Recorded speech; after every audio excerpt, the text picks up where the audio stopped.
I'm here at the Compass Ruling office in Austin, Texas, and I'm here to meet one of my favorite agents. And let's see if she's around. Oh my God, Elena Licari! Oh my God, you're here! Look at you. Hey there. How's So it good going? to see you. It's going great. Thank you so much for joining my Around the Block with Blake Yeah, I'm excited. Can't wait. walk. Let's take a little walk together and tell Let's me do about it. who you are. So, as you know, part of the fun in this walk is for us to get to know who you are a little bit. And you have told me some things about you which I am just awe-inspired by. You're too So cute. tell us first, maybe a little background about yourself, how you got to America, starting with that, and then Right. what you did before real estate. All right, sounds great. Well, so my family and I, by chance, happened to be about 70 miles away from Chernobyl. So I was a Chernobyl baby. Oh I my was God. a couple. I didn't get a superpower, yeah. You're not glowing, but I can see. Yeah. So we were about 70 miles away, and as we all know, it was not a great place to live at that time. So my family had the vision of immigrating, and so we left as refugees and sought political asylum from Austria, and then Italy, and by the grace of the world, we ended up having a sponsor in San Jose, California. Okay, amazing. And ended up there 2 weeks after the Loma Prieta earthquake back in Amazing timing. back in '89, and so that's where we settled and initially called Bay Area home. Bay Area is a fantastic place. As you know, I'm also a Californian, lived in the Bay Area for almost 25 years. Uh-huh. So love it there. And now we're both here in Austin. Right. Do you speak Russian? Yeah, Russian was my first language. So it's always fun as a kid learning things wrong in English and having to figure out how to really say it. And so. Are there words today you still get stuck on in English where the Russian kind of takes over? Yes. So my parents called asparagus asparagus. So here and there, I still do that. Or I'll say things like shut the lights off instead of turn the lights off or close the lights. So little funny things like that. That's cute, actually. As an example, I learned simple math in Russian from my grandma. And so sometimes when I'm adding things up, I have to actually translate from Russian to English. Interesting. Yeah. Wow. Okay. Yeah. Well, I'm going to come to you if I ever have any need for Russian translation. I'm here for I don't know if I have that right now. I have had Russian clients in the past, and I could have used your help then. I'm here for it. But they're in the revision mirror. Yeah. Okay. Tell me, before real estate, what were you doing? Well, this is the part I love, by the way. I love this. Well, this has been that was a fun journey. So San Jose, the city that took us in, when I was 20 years old, I was able to join the San Jose Fire Department as a firefighter. So I spent my 20th birthday there. It was actually December of 2006. That's so cool. And I spent nearly 15 years there as a firefighter. My last spring before I retired, actually a couple weeks ago, was fire engineer. So I got to drive the fire trucks and the engines and, help on the medical side of things, as well as wildland firefighting and structural firefighting. So it was really special.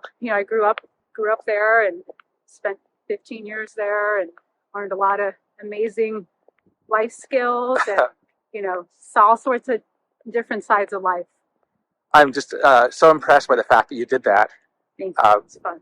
Putting your life in the line for people of San Jose. And I think also the training that gives you for being disciplined as a realtor. Right. So the transition from firefighter to realtor, how did that happen? Well, so when I met my husband over 7 years ago. Not this way. Yeah, 7-8 years ago. He's been a builder for nearly 30 years. And as a firefighter, we worked 48 hours on, and then we were off for 4 days. And so I fell in love with my husband, but also fell in love with remodeling and transforming homes. And it was during that time where I felt like I had my second calling. And it was just that aha moment of like, wait a minute, I work 2 days on, I'm off for 4 days. Why don't I become a realtor? I love real estate. And how'd you meet your husband?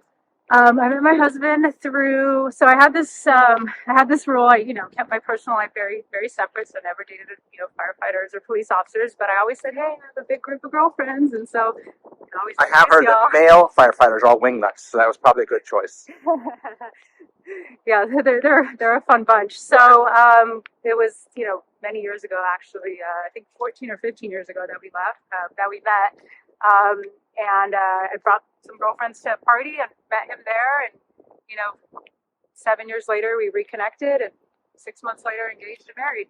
So here we were, remodeling homes, and I had that aha moment. I remember our old realtor was running comps, and I thought that was so fascinating. I was like, how do you run comps? Like, show me how to do that. It sounds really hard, doesn't it? I was like, that's interesting. Magic. How do you do it? So in that space of time, I got my real estate license, and went back to the firehouse, and told a few people about it, and it was, I was really blessed right away. People asked me to help them, and I initially worked for a smaller mom and pop brokerage, and my broker was also a lender, and so that was in California. That was in California. Okay. He was out of San Francisco. And I learned a ton, just how important financing is and how important it is to really help understand where you're at with that in order to, right, make a deal happen. And so from there, I started coaching with this woman, Lorna Hines, who's been my coach for over 7 years, and she's been amazing. And I just, I went to whoever I could find in the Los Gatos area that was the top agent. Right. Said, hey, who do I learn from? How do I figure this out?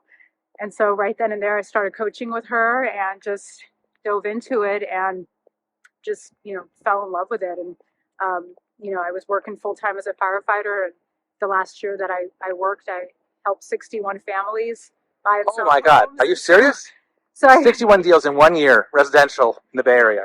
Yeah, 51 on my own, 10 I partnered with someone else. Oh my God, you have the luck of Midas. There's something going on, because that's phenomenal. I was like, this is amazing, but I just, can't physically work this many hours, between 56 hours a week at the firehouse and with real estate.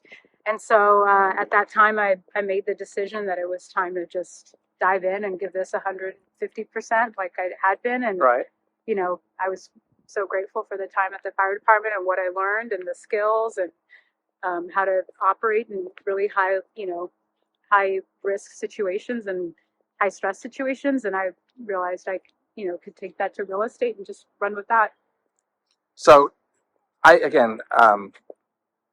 found you recently. I know you've been with Compass a little bit, but I found you recently because I came across one of your videos, and I thought, oh my God, this is a California style real estate video. Who is this agent? And then I found out you were from California, so it all made sense. But you just have a really amazing presence on the videos you do. So keep doing whatever you're doing, because I think they're super.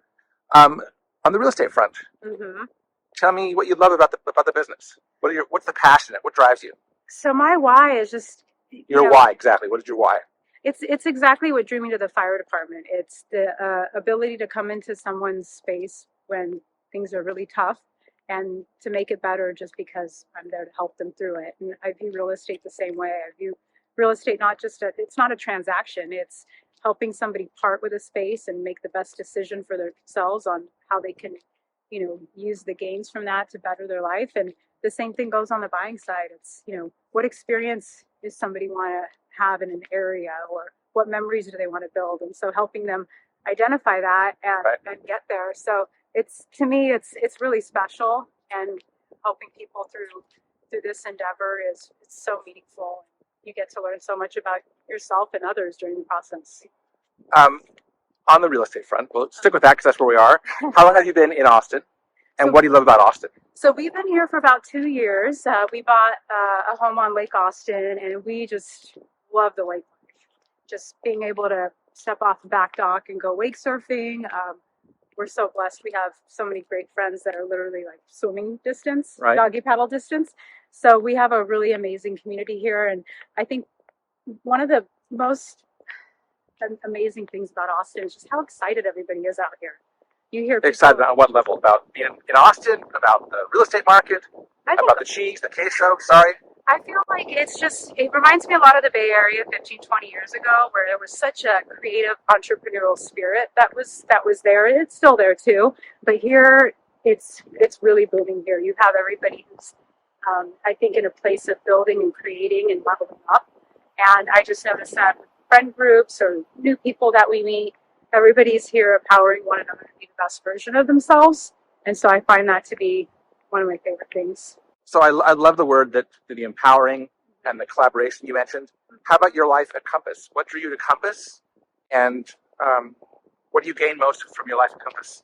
Well, I think, again, one of my good friends here was Matt Holm, and I met him a few years back at another Compass event that was in Florida. And I think everybody that I've met here is very, very hospitable and very much collaborative, and just that same energy. It translates to everywhere. So not only Compass, but the lenders that are out here, the people that are out here. So I think it's pretty special, all of it. And if you were to give advice to a new agent who's here in Austin and wants to grow their business, what would your advice be? I think my best advice would be to first, really learn the area as much as you can, learn all the tools that are available to you, learn the contract, right? Because, the most empowering thing when you're with a client or when you're moving through a negotiation is to feel comfortable and confident about the tactical portion of it. And then I think it's just go out and be a good person and, bring your good energy, and that in itself will just keep feeding itself. I love that you brought up the confidence part, because I believe the difference between a good agent and a great agent is that confidence, and it has to be authentic. Authentic is kind of a worn out word right now and this year, but it's true. You need to really believe and know your business and be authentic to your people. That when you tell them something, it's the real truth. Right. And I think you probably present that to your clients, and that's why you're doing so well. Thank you. Yeah, and I think that's all we have is the truth. It's just be a straight shooter. At the end of the day, it's just about, in my opinion, providing people with all the information that they need to make the best decisions for themselves. And I never force my opinion. If it's asked of me, I give it. But at the end of the day, it's advising them and letting them figure out the best decision for themselves, because it's their life. It's not your life. It's their life. That's a great point. Also, as we wind down the end of Around the Block with Blake, here right back where we started. What do you have planned ahead of you? How do you plan on getting more clients and being more successful over the next year? So my plan is just to continue to just do the best job that I can for people. And I know that, my business in the Bay Area, that's how it grew, is just with people saying you have to work with this person. And so that's my plan here. And I think that, for every agent, there's a client, and, and so just having that attitude and just knowing that there's always more out there. You could view life as half empty, half full, and it's all a choice. And so I know there's plenty of people out there, and that, my journey is going to be to touch whoever I'm supposed to. So kind of a philosophy of abundance. There's plenty to go around. That's right. And you'll capture what you capture. That's right. Some of my best friends are agents, and, and that's how we're all, continue to be such good friends, is because everyone just supports each other, and we all know there's enough business for everyone. Well, I am so glad we had the chance to go on our little short walk. You are a rock star agent, and I'm so happy that you're here in Austin and that you've had a chance to become part of the Compass family. Thank you. So thank you. Appreciate it.